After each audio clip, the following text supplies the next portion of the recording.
Nakapagpakain na rin ako ng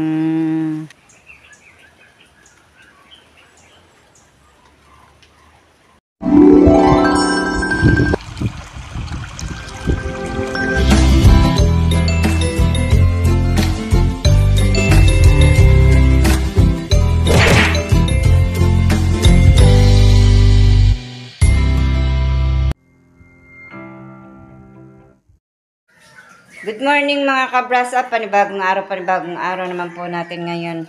At ngayon pong umaga ay ako po ano po muna ng baon ni Tatay Roman. At si Tatay Roman po yan ang naglalagay po ng tubig niya. Nababaonin po sa kanyang trabaho at ako po naman maglalagay ng kanyang kanin na babaonin.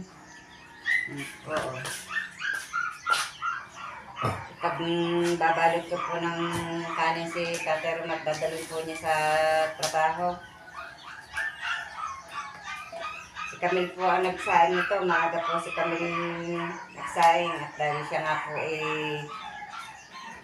papasok. Naalis na nga po siya.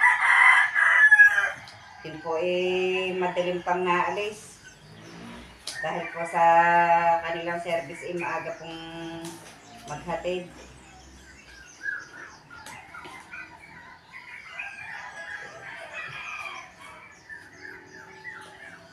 Ito po ang baon ni Tatay Roman na kanin.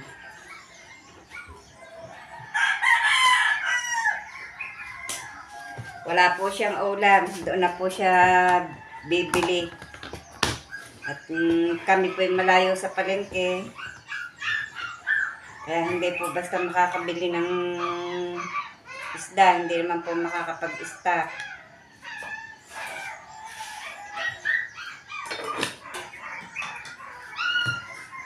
Kaya ang nangyayari po, pag si Tatay po walang ulam, doon na po nabili sa kantin po doon sa trabaho. Yung paling po doon may gulay.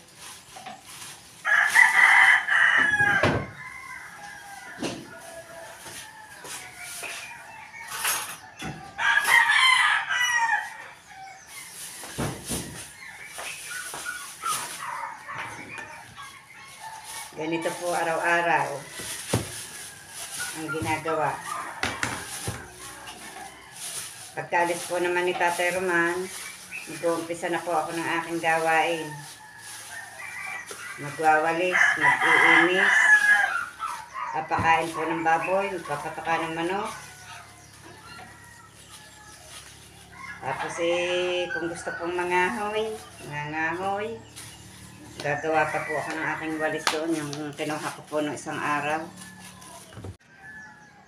Yun po si Tatay Roman, nagsasapatos na. Tanghali ng mga kabras up. Ano ba oras na kaya? Yan po ang uniform nila sa trabaho. Long sleeve pong yan.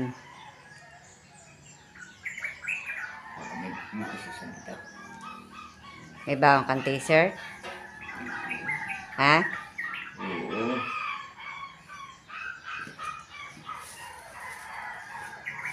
Hay muna.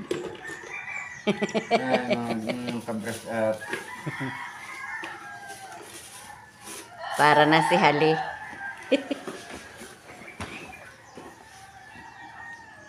Para na si Hali. Naroon ang lapis ko. Papasok na po ang aking isang estudyante. Ang isa po nakaalis na rin kanina. Si Camille. Dalawa po estudyante.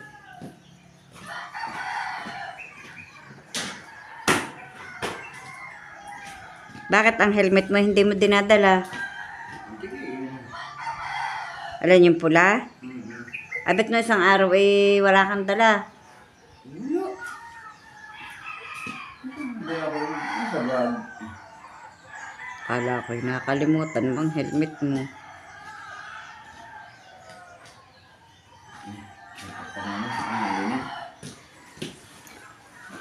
Yun, aalis na po si Tatay Roman.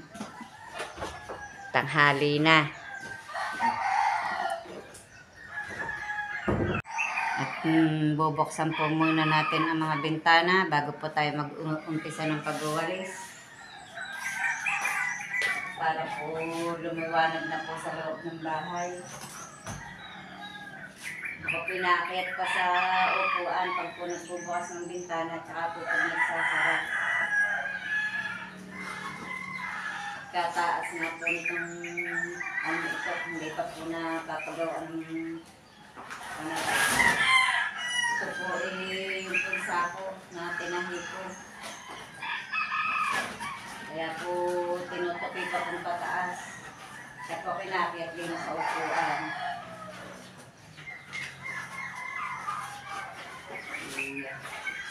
Nahabit pa yung cortina.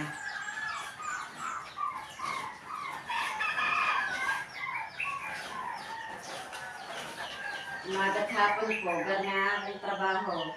Kaya't malaog po din sa upuan.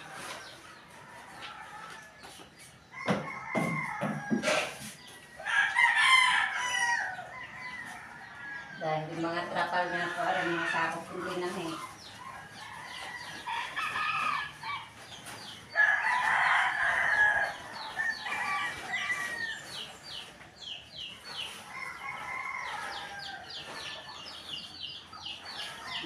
nasa akong tinahit.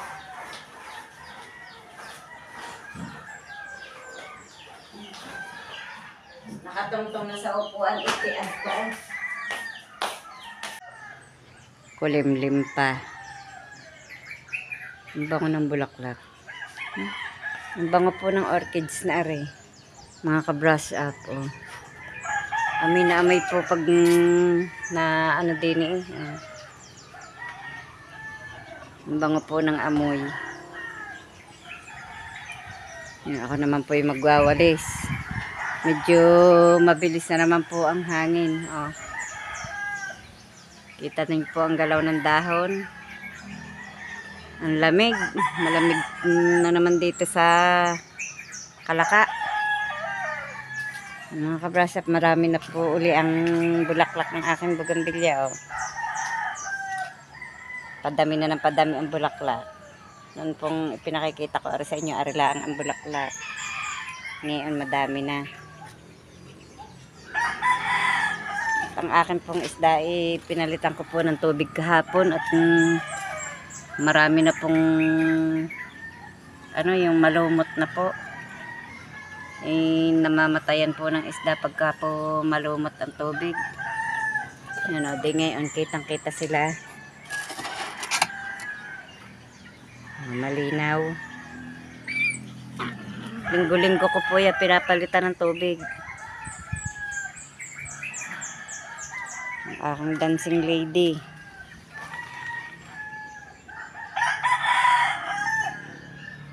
Namumulaklak na rin. Ayan, oh, may bulaklak pa rin po. Ayan. Ayun pa, nasa taas pong iyon. At ari po, oh, tingnan nyo po, ang pagmura pa ang dahon niya kulay pink. Pero pag po nagtatagal na, ito, oh, yellow green na. Ang ganda ng halamang aray. Pink ang dulo. Yung dalawang tuta. Si Neo po yung puti. Si Chucky po yung ang kulay gray. Galing po yan Tagaytay. Ay dito na rin po tumigil yung tuta ni na Robilin. Yung bubulaklak na rin po ang aking Flores de Mayo. Palibhasa po yung magmamayo na nga. Natumbang aking halamang are. Bakit kaya? Bakit kaya? Ako magwawalis po muna. Para pa ang aking gawaing walis. Tingnan niyo po. Gagawain ko pa nga po ito. Kinuha ko kahapon ba o nung isang araw. May kukunin pa nga po ako doon. habang hindi po naulan mag-uutay gumawa ng walis at kalakas ko po sa walis.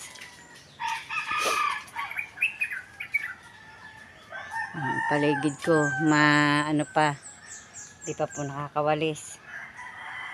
Yan, nawawalisan ko. Kukunin ko po muna yung walis doon sa likod. Kukunin ko po muna yung walis din sa likod. Ay nakaw, humapay na ang aking bugambilyang violet ang ano. Ito, yung inayos ko na isang araw ay natumba. Bakit kaya rin natumba? Siguro nasibog po ng hangin aray. Kaya garni. Siguro nasibog ng hangin.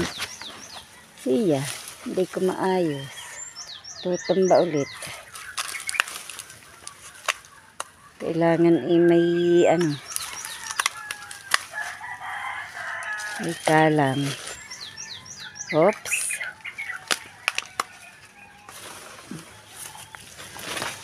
Yun. Yan, ayos ko na po. At yun pa, oh, tingnan nyo po yung bulaklak niya sa taas. Oh, ang ganda. Kulay pula. Puno po niya parang ang dahon po niya parang dahon ng saging. Pero ang bulaklak niya ang ganda. Yan.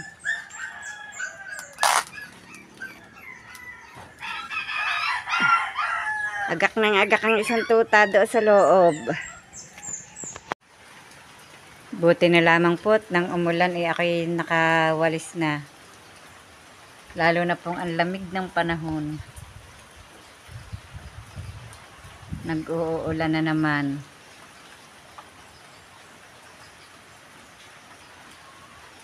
Nakapagpakain na rin ako ng baboy at saka ng mga manok. At ako po mag-uutay pong magkayas ng aking gawaing walis. Habang naulan, di ako po magkakayas ng aking gawaing walis din. Hindi naman po na gagawin ko pong walis din habang para po ako hindi mainip. Pag ganito pong nag-aambon, nakakainip po ang mag-isa. Kaya ito po ang gagawin kong libangan. Ang maggawa po ng walis. Kukuha lamang ako ng aking upuan at saka po ng kutsilyo kong gagamitin. Kainis na rin po ako ng kaunti dito sa loob ng bahay.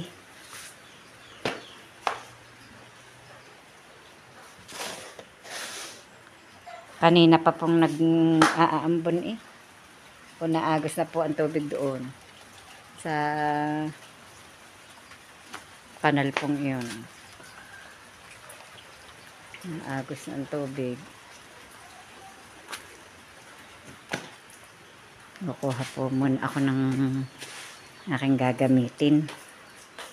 Nasaan kaya yung kutsilyong maliit dito? May ginawa nga po pala si Tatay Roman ditong para nga daw pong pang kayas ko ng walis. Akin po titingnan dito sa ibabaw. Yeah. Nilagay ko yun dito inayos ko wala din saan kaya yun? Saan ko kaya napalagay? Ay yun. Sa may baso. Ay, hindi pala. Ballpen pala yun. Saan ko nilagay yun? Nadali na naman po ng kahulian. Hindi ko po malaman kung saan ko nakalagay yung ginawa ni Tatay Roman na pangkayas ko po ng walis. Kundi hindi ko po na ilagay. Wala din. Dahil ang mga gamit po ni Tatay Roman, dito ko po inipon. Para po pagkailangan, alam po po saan kukunin niya. Ay, ito. Ito po nakita ko na. kahit po siya walang tangkay po pwede ko pong gamitin. Maalwan nga po yung maliit. Yung pantali ko sa kamay naririto. Dito ko inilagay. Hindi ko po yun tinatapon.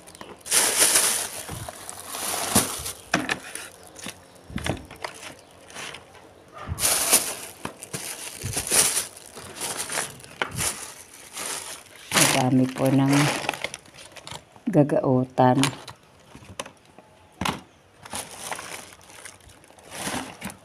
Narin yata sa kahon ng sapatos. Ito pong sapatos na ito. Pa-birthday ko po yan kay Tatay Roman. Yan po ang aking pa-birthday. Pinigay ko po yan ng birthday niya. Kaya lamang, ako naman po hindi niya pinabe-birthdayhan. Ako lamang po ang nagpapa-birthday sa kanya. At ito nga po, nagawa ako ng panglagay ko po sa kamay para po hindi masaktan po ang aking daliri. Tatali ko po dito ng ganito. Ipupulupot ko po sa aking hintuturo. Para kahit po anuhin yung tingting, hindi po ako masusugatan. Dahil minsan po matalas yung pong dahon. Pag po lalo na po't garning tayo ang gagawaing walis, matalas po yung pinagtanggalan. Kaya kailangan po may ganito. May tali po ang kamay. Para po safe. Walang sugat. Tapos igaganito po, oh. Natali. Yan. Hindi po masusugatan. Yung pong marunong gumawa ng walis, alam po ito. Ito pong ginagawa ko pong ito.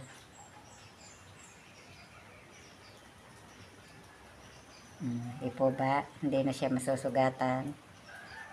Pag ginanyan ko po yung ito po yung gagamitin kong kutsilyo. Liit, oh. Kung ano pong liit ng gagamit. Kasi liit din po yung gagamitin. Malwan tong gamitin, maliit. Dito po tayo magagawa ng walis. Dito na po ako uupo sa may pinto. Dadakutin ko na lamang po ang aking pinagkayasan. Yan. Hindi na muna ako magagawa. Iisip ko muna ang aking halaman para luan. Nandito po ako sa may pinto. Ayan. Ang dami. Ari po kaya matapos ko hanggang hapon.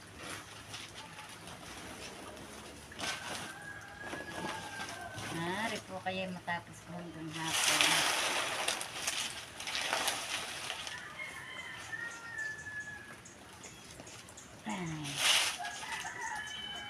Matalas kaya are. Aba, ang sarap pong gamitin ng kutsilyo. Magaan.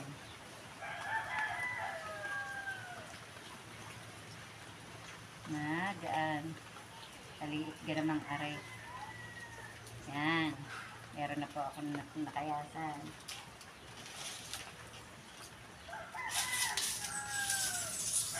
Para po hindi ako mainit.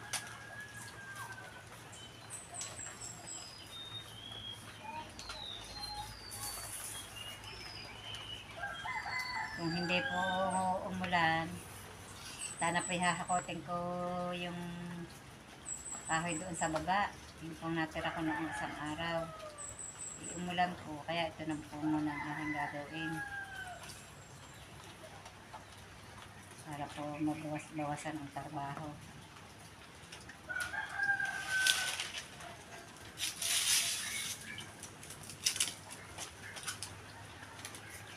Napakain ko na rin po ang mga aso. Kinulong ko po doon sa walang lamang pigiri at para po hindi sila gumala ng gumala na ulan. Yung mabutik.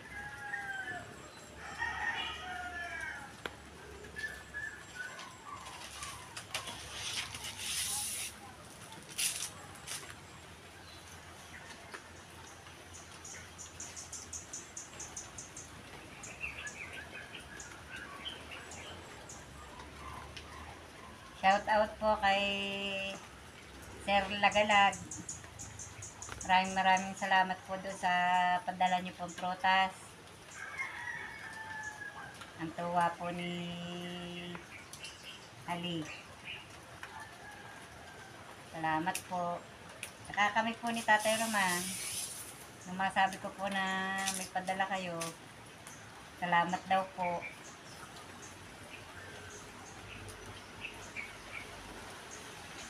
At kay Marjorie Feliciano, maraming salamat sa iyo. Nag-abala ka pang magdala dito sa amin ng ng putas.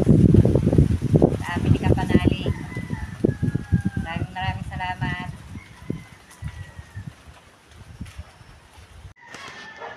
Hapon na po pala. Si Camille po ay naririto na. Yan po, nadating na siya. May ginanapan po silang festival kaya garni ang suot. Yan ang katuwang ng iyong suot. Hey po. Ay, ba kayo nagsayaw? Oo. Kuha ng juice. Hindi nga ako. Ano, nanalo? Hindi. Ay, Sinamakmak nanalo. hindi kayo magandang magsayaw. Wala naman kami. Siguro yung nagsasayaw ikuan. Wala naman kaming korridor. Sila na may mga korridor lang nanalo. Paano? Ang si sexy ng suot nyo, ang tataba naman ng tiyan nyo. Kaya kayong talo. At si Camille nga po dumating na. Yan o. Galing pong school. Nakakain na rin po yan pagkarating. Yan, nagpapahinga po siya. At ako po, natapos ko na po yung aking kinayasan na gawaing walis. Yan po ang kinayasan ko. Ang dami na. At ako po meron pa rin dito. Yan, ang dami ko pong gawaing walis. At ako po may pangungunim pa. Makaipon na po ako ng walis pero pag po may pagkakataon, kukuha po ulit. At gagawin ko po uling walis dahil ako nga po ay malakas sa walis at ginagamit ko po sa pigiri. At hanggang dito na lamang po muna muli ang aming vlog. Maraming salamat po sa patuloy niyo pong pagsubaybay hanggang sa dulo ng aming vlog. Saan man po kayo naroroon, mag-iingat po kayong palagi. At kay Sir Lagalag po, maraming salamat po sa inyong ipinadala. At kay Marjorie Feliciano, salamat and God bless po sa inyong lahat.